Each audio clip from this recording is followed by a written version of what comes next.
Hey guys, Kaela here from Probably Political podcast, and today's show is all about the dreaded plague facing our nation. Or more likely, the hypocrisy in government and public figures. Shocking, I know. Let's get into this.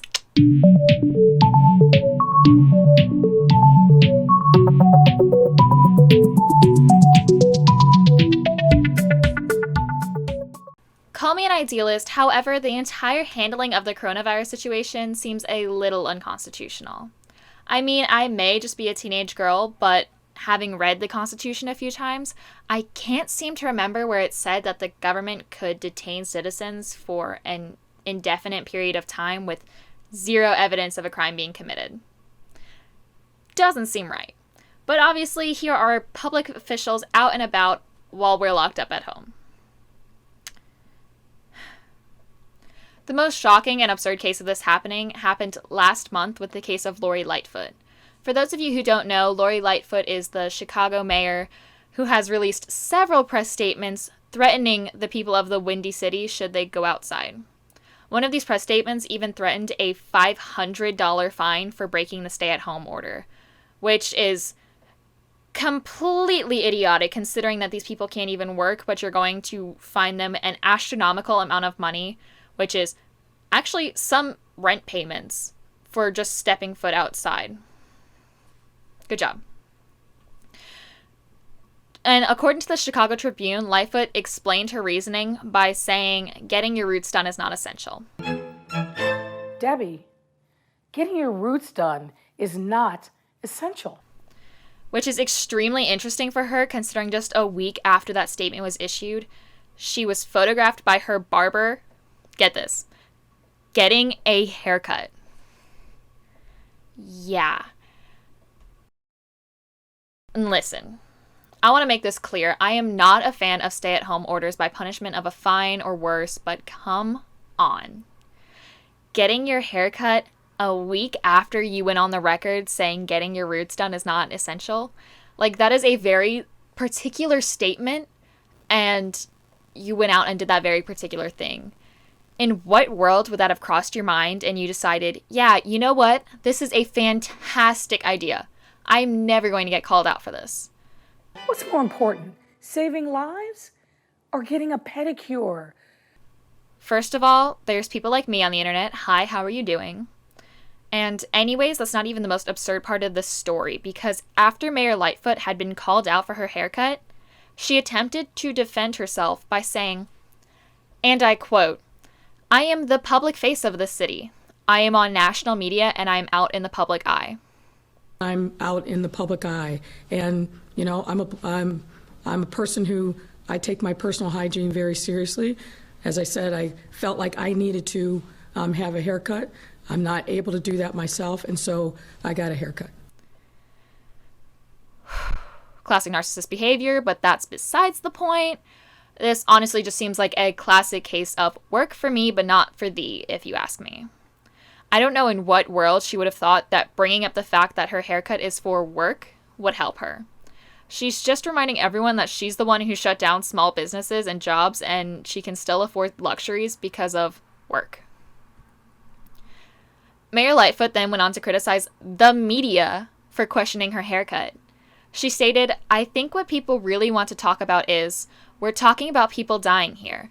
We're talking about significant health disparities. I think that's what most people care about." Which, first of all, you could just tell she was stumbling over her own words, trying to dig herself out of the hole she created. But yes, people are dying, which was kind of the point of your unconstitutional stay-at-home order, which you then violated yourself. So what were you doing in the first place? Honestly, coronavirus is just showing us exactly how hypocritical and overbearing our government truly is. The second something happens, our rights are completely stripped from us, yet our public officials are still out and about. The same thing happened with Chris Cuomo, his brother, the governor of New York, and Chris had been preaching the stay-at-home order. Chris Cuomo was diagnosed with coronavirus a couple months back, and he said he quarantined himself off from his family, until a cyclist rode by him out with his family without a mask. Good. David, the cyclist, reportedly asked him what he was doing outside of quarantine if he had corona. To which Cuomo later mentions in his podcast and states he wishes he could have told the guy to go to hell.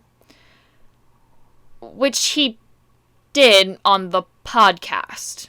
I don't want some jackass, loser, fat tire biker to be able to pull over and get in my face and in my space and talk bullshit to me. I don't want to hear it. But actually, he says that the main problem with money and fame is that he can't always tell people to go to hell, which if that's the case, I'm genuinely curious if he's ever met a non-famous person. Because I constantly have to bite my tongue. And the way he describes this poor man too makes him seem like a brute, a hardcore biker with the ripped leather vest and all, instead of what he actually looks like.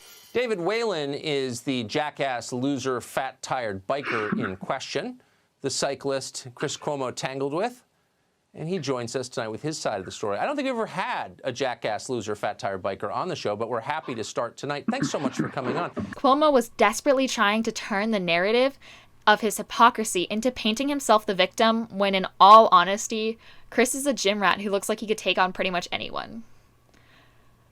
The worst part about all of this is after he put his wife and children at risk of corona, he once again played the victim and did a whole CNN segment about how he was just coming out of quarantine after 2 weeks. All right, here it is.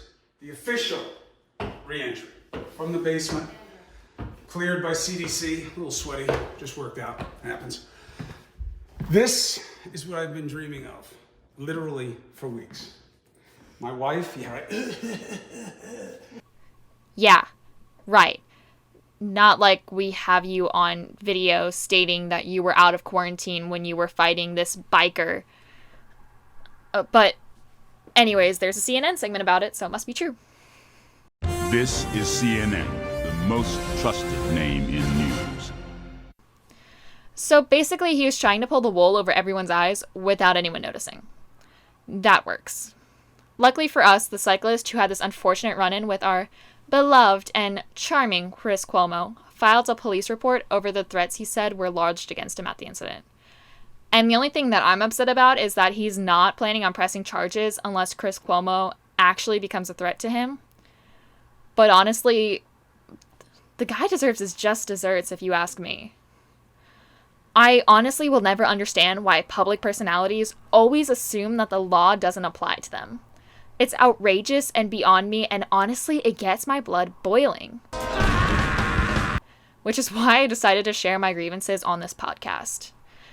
Unfortunately, though, that's all I have for today. I just want to thank you guys so much for watching. It means a lot to me, and be sure to check out our amazing content from our other creators. Also, go to ProbablyPolitical.com for blog posts throughout the week, and hit the subscribe button down below. See you guys next week, and this is Kaela, signing off.